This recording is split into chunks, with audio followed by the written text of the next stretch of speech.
विरार में हुए सबसे बड़े घोटाले की खबरें इन दिनों आम चल रही है। इसी केस में अब एक नया मोड़ आया है। आरोपी नंबर 4 के वकील ने कई बड़े आरोप और बड़े खुलासे किए हैं। आइए जानते हैं क्या है ये पूरा मामला। एएसआई ने फरवरी से लेके ये जुलाई तक क्या इन्वेस्टिगेशन किया, किसी को अरेस्ट क्यों नहीं किया, आधा चढ़ा के कि भाई 3000 करोड़ रुपए का मैटर है, पैसे मांगे गए, उनको ब्लैकमेल किया गया, एक्सटॉर्शन किया गया एएसआई शिवदे के द्वारा, 3 लाख रुपीज़ का डिमांड किया गया। जो बिग फिश है, जो इस मैटर में बड़े लोग हैं, मुझे ऐसा लग रहा है कि पुलिस वाले उसको बचाने के लिए ऐसे छोटे छोटे लोगों को चार्जशीट करके कोर्ट में प्रोड्यूस करके चीज़ों को समेट रही है। देखिए, अभी जो प्रकरण विरार वसई में चल रहा है, उस ये फोर्ज ओसी और सीसी का मैटर है, इलीगल बिल्डिंग का मैटर है, उसमें मैं एक्यूज नंबर 4 को रिप्रेजेंट कर रहा हूँ कोर्ट में फ़िलहाल। ये एफआईआर नंबर 152 ऑफ 2023 ये रजिस्टर हुआ था in the month of February, 24 February of this year only. लेकिन इस एफआईआर रजिस्ट्रेशन होने के बाद इसका तपास एएसआई सुरेंद्र शिवदे करके एक ऑफिसर है विरार पुलिस स्टेशन का, उसको दिया गया और उसमें जुलाई महीने तक कोई अरेस्ट नहीं होती है। जुलाई महीने के आखिरी में यानी 26 जुलाई से लेकर 28 जुलाई के बीच में 5 से 6 जन को अरेस्ट किया जाता है। बाद में ऐसी चीज़ें बाहर आती है कि जो आरोपी की फैमिली है, 2 आरोपी के मिसेज हैं, उनकी वाइफ है, उन्होंने कंप्लेन किया है हायर अथॉरिटी के पास कि भाई इन्होंने रिश्वत ली है हमारे साथ और इन्होंने हमको फंसाया है और इस केस से हमारा कोई लेना देना नहीं है। इस तरह की चीज़ें हैं और हमने एक आरटीआई डाला हुआ है विरार पुलिस स्टेशन में एएसआई सुरेंद्र शिवदे के ऊपर कि भाई इस ऑफिसर के पास कौन कौन से एफआईआर तपास के लिए दिए गए हैं, इन्वेस्टिगेशन के लिए कौन कौन से मैटर दिए गए, इसमें इन्वेस्टिगेटिंग ऑफिसर कौन कौन से मैटर में है। और सिर्फ हमारे पास जो लिस्ट अभी मिला है वो ऑनगोइंग इन्वेस्टिगेशन के लिस्ट मिले हैं और उसको देख के मालूम पड़ता है कि मोस्ट ऑफ द केसेस जो है एमआरटीपी के, 420 के, कुछ एमपीआईडी के भी मैटर्स है, ये सब सुरेंद्र शिवदे एएसआई को दिया गया है।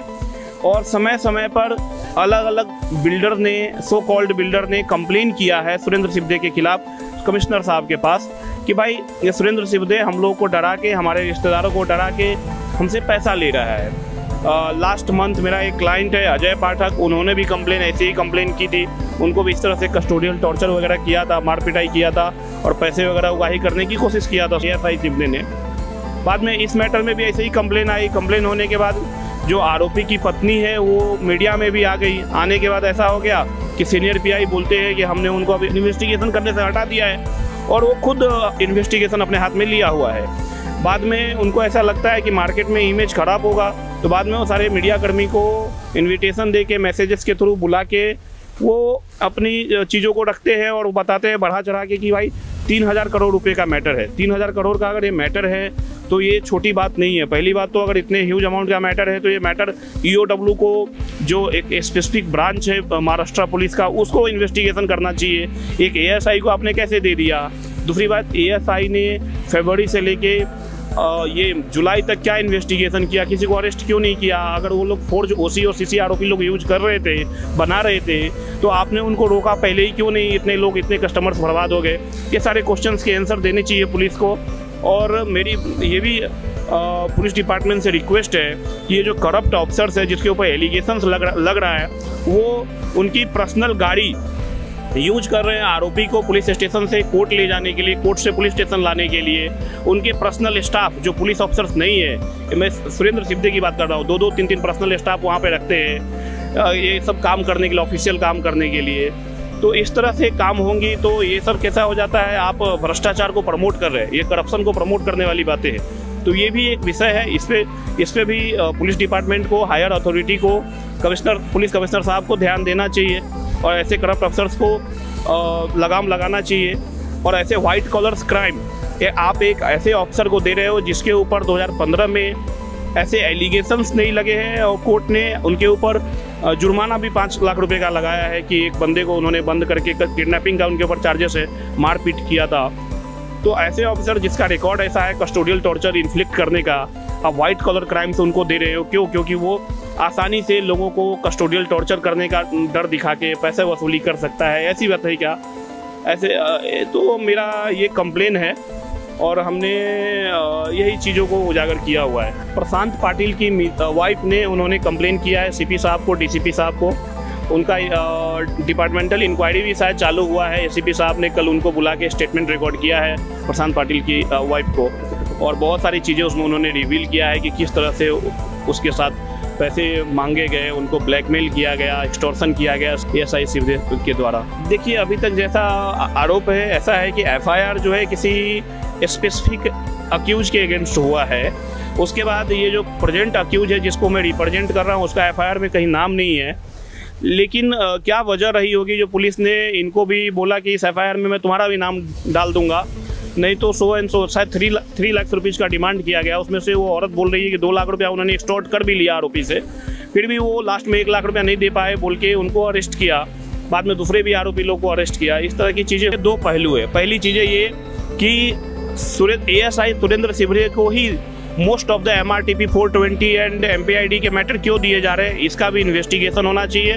और आगे से एएसआई सुरेंद्र शिवरे जिसके ऊपर इतने सारे लोग एक साथ एलिगेशंस लगा रहे हैं, ये अलग बात है कि वो ऐसा है कि भाया पैसा लेता है तो बोल के उसके ऊपर कोई चीज़ फाउंडेड नहीं हो पाता है कि भाई इन्होंने ऐसा करप्शन किया बोल के फिक्स नहीं हो पाता है। तो इतने सारे there is no smoke without fire, इतने सारे एलिगेशंस होने के बाद भी उस ऑफिसर को आप इन्वेस्टिगेशन दे रहे हैं, ये एक इन्वेस्टिगेशन का मुद्दा है। दूसरी बात, उसको तत्काल प्रभाव से उस जगह से जहां वो इस तरह का काम कर रहा है उसको वहां से हटा के कहीं दूसरी जगह रखना चाहिए, सो दैट इंडिपेंडेंटली वहां पे इन्वेस्टिगेशन हो सके। उसके पास अभी ऑनगोइंग इन्वेस्टिगेशन कौन कौन से केसेस है उस केसेस को देख के दूसरे ऑफिसर्स को दिए जाना चाहिए। ये मेरा सजेशन है। ये बाकी डिपार्टमेंट की हायर अथॉरिटी है वो हमसे बेहतर जानते हैं कि कैसे करप्शन पे लगाम लगाना चाहिए, कैसे इन ऑफिसर्स को सबक सिखाना चाहिए। दूसरी बात है कि अगर ये मैटर 3000 करोड़ का है तो ये मैटर EOW इन्वेस्टिगेशन करना चाहिए, लेकिन इन्वेस्टिगेशन जो रेगुलर पुलिस है यहाँ की वो कर रही है, तो इतना बढ़ा चढ़ा के आप लोग को ये चीज़ें नहीं दिखाना चाहिए। दूसरी बात, ये जितने भी लोग हैं, जितने भी आरोपी हैं, ये लोग छोटे मोटे लोग हैं। जो बिग फिश है, जो मैटर में बड़े लोग हैं, मुझे ऐसा लग रहा है कि पुलिस वाले उसको बचाने के लिए ऐसे छोटे छोटे लोगों को चार्जशीट करके कोर्ट में प्रोड्यूस करके चीज़ों को समेट रही है। दूसरी तरफ वाहवाही भी ले रही है कि हमने इतने बड़े चीज़ों को एक्सपोज कर दिया। इसमें कुछ भी एक्सपोज नहीं हुआ है। सबको पता है कि नाला सोपारा, आपको नहीं पता है क्या, सब विरार नाला सोपारा वसई में कितने सारे इलीगल बिल्डिंग दर रोज बन रहे हैं, काम चालू है, कितने बन के तैयार हो गए। और ये 55 बिल्डिंग्स की इन्होंने जो लिस्ट जारी की है मेरे पास, उसके अलावा कुछ बिल्डिंग है जिसमें हमारे विक्टिम हमारे पास है, जिसमें इलीगल फोर्ज OCCC के ऊपर रजिस्ट्रेशन हुआ है बिल्डिंग पे। और हमारे पास विक्टिम है जिसको हम कोर्ट में, दूसरे कोर्ट में हम लोग रिप्रेजेंट कर रहे हैं। और ये सिर्फ 55 बिल्डिंग ही है क्या विरार वसई में? सिर्फ 55 बिल्डिंग ही ऐसे है जिसके फोर्ज OCNCC पर रजिस्ट्रेशन हुआ है क्या? और 55 बिल्डिंग में से कुछ बिल्डिंग्स तो ऐसे हैं जो आज से 10 साल पहले, 15 साल पहले, 16 साल पहले बन चुकी है। तो तभी ये आरोपी लोगों की उम्र मुश्किल से 5, 7, 8 साल, 10 साल रही होगी या 7 साल, 8 साल रही होगी। तो क्या तभी बचपन से ये लोग ऐसा कर रहे हैं क्या? तो इस तरह से कोई भी चीज़ मार्केट में लाके अपनी वाहवाही लूटने से पहले जो काम उनका है वो काम अच्छे से करना चाहिए, मेरा यही बोलना है। यहाँ मुंबई में बहुत ज़्यादा डिस्ट्रीब्यूटेड होने वाले न्यूज़ पेपर है, उसके फ्रंट पेज पे मैंने देखा है कि 3000 करोड़ रुपये का इसमें ये हुआ है। तो 3000 करोड़ रुपये का बाइफर्केशन, ये जो 5 आरोपी को आपने अरेस्ट किया है और 1 आरोपी को आपने शायद छोड़ भी दिया है इस मैटर में, और विपुल करके वो बंदे का नाम है। अभी उसको क्यों छोड़ा है वो पुलिस इसका जवाब देगी। तो इसमें ये पैसा, ये 5 आरोपी में से 3000 करोड़ में से कैसे कैसे बंटवारा हुआ है, या इसके अलावा रजिस्ट्रेशन ऑफिस पे जहां रजिस्ट्रेशन हुआ है डॉक्यूमेंट, उसमें कौन से ऑफिसर्स इन्वॉल्व है, नगर पालिका के वो कौन से ऑफिसर्स है कि लगातार बिल्डिंग बनती है। हमने तो देखा है बॉम्बे साइड में कि एक छोटा सा, आप अगर अपने फ्लैट में छोटा सा मॉडिफिकेशन कर देते हैं जो आपके प्लान में नहीं है तो उसको आगे तोड़ देते हैं। यहाँ पे दिन रात सैकड़ों लेबर लगा के बिल्डिंग बनती रहती है, इलीगल बिल्डिंग बनती रहती है, और उस पर कोई कार्रवाई नहीं होता है। और ऐसा सारी बिल्डिंग बन गए हैं, उसमें गरीब लोग आके बस रहे हैं, रहने शुरू कर दिए हैं। हजारों बिल्डिंग ऐसे है, और फिर आप इस तरह की बात लाके सनसनी फैलाने की कोशिश कर रहे हैं। ये सब फेक है, मेरा ऐसा बोलना है। और इसमें बड़े अफसर्स को, जो भी अथॉरिटीज़ है, चाहे वो BBMC है, चाहे वो पुलिस डिपार्टमेंट है या रेवेन्यू के बड़े डिस्ट्रिक्ट मजिस्ट्रेट वगैरह है या स्टेट लेवल पे, इसमें सोचने की ज़रूरत है। और इसमें कमज़ोर लोगों को न फंसा के जो इसके पीछे मास्टरमाइंड है, जो पुलिस स्टेशन में बैठ के समझौता करते हैं, ऐसे लोगों के ऊपर कार्रवाई करने की ज़रूरत है। जी, देखिए क्या उनके ऊपर, उनके पास जो भी प्रूफ है कि भाई पुलिस अफसर ने जो भी पैसा रैंसम वसूली किया है, उसका प्रूफ हम लोगों ने जमा किया हुआ है ACP साहब के पास। और भी कुछ प्रूफ हमको टाइम दिया गया है जमा करने के लिए, हम लोग सही समय पर जमा करेंगे प्रूफ। और लेकिन ये एक ड्यूटी बनती है, एक मोरल ड्यूटी बनती है सुपीरियर ऑफिसर की, कि जिस ASI पे इतने सारे एलिगेशंस है। ये पहली बार ऐसा नहीं है कि प्रशांत पाटिल की वाइफ ने ऐसा बोला है कि उसके साथ वसूली हुआ है। इससे पहले अजय पाठक, नितिन उबाले साहब ने कंप्लेन दिया हुआ है, और भी बहुत सारे लोगों ने कंप्लेन किया हुआ है सुरेंद्र सिवदे के ऊपर कि भाई MRTP मैटर में फंसाने के नाम पे ये लोग पैसे हमसे वसूली कर रहे हैं। तो ऐसे अफसर्स को आपने अभी भी वहीं फुलपाड़ा बीट पे बिठा के रखा हुआ है। सारे आरोपी को जो अरेस्ट करते हैं ये लोग लॉकअप से निकाल के पूरा दिन फुलपाड़ा बीट पे बिठा के रखते हैं। फिर उनके रिश्तेदारों को बुलाया जाता है, उनके वाइफ को और दूसरे रिश्तेदारों को। अब हर दिन पूरा इन्वेस्टिगेशन में क्या होता है, उसके साथ में CCTV नहीं है, आप उनसे उसको ब्लैकमेल करते हो, आगे वसूली की बात करते हो। तो ये सारी चीज़ें बहुत सीरियस मैटर है और इसको अभी यहीं रोक देना चाहिए।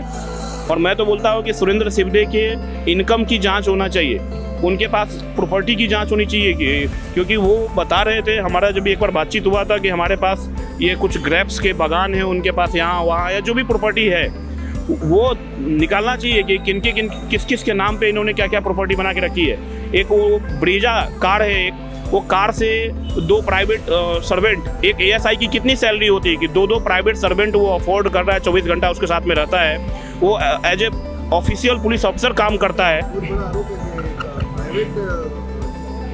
प्राइवेट व्यक्ति वो काम पे रखता है। हाँ बिल्कुल, सुरेंद्र सिवदे के नीचे हमेशा उसका एक ड्राइवर है और एक दूसरा बंदा है, एक लंबू कोई करके। वो कंटिन्यू एलिगेशंस आए हैं, प्राइवेट कार में आरोपी को लेके आते हैं। उनके ऊपर ये भी आरोप है कि वो आरोपी को उनके मर्जी का वकील नहीं करने देते हैं, क्योंकि उनको पता है कि आरोपी अगर अपने मर्जी का वकील करेगा तो उनका वकील आरोपी से पूछताछ करेगा कि कस्टडी में तुमसे मारपीट हुआ है या कोई और तकलीफ है तो जज साहब के सामने बोलो। लेकिन वकील नहीं कर पाने से आरोपी लोग कोर्ट के सामने उनकी सच्चाई बाहर नहीं हो पाती है। सिवदे के द्वारा इन्वेस्टिगेशन किए जाने वाले सारे केसेस किसी स्पेसिफिक लॉयर के पास ही क्यों जाता है, ये भी तपास का विषय है।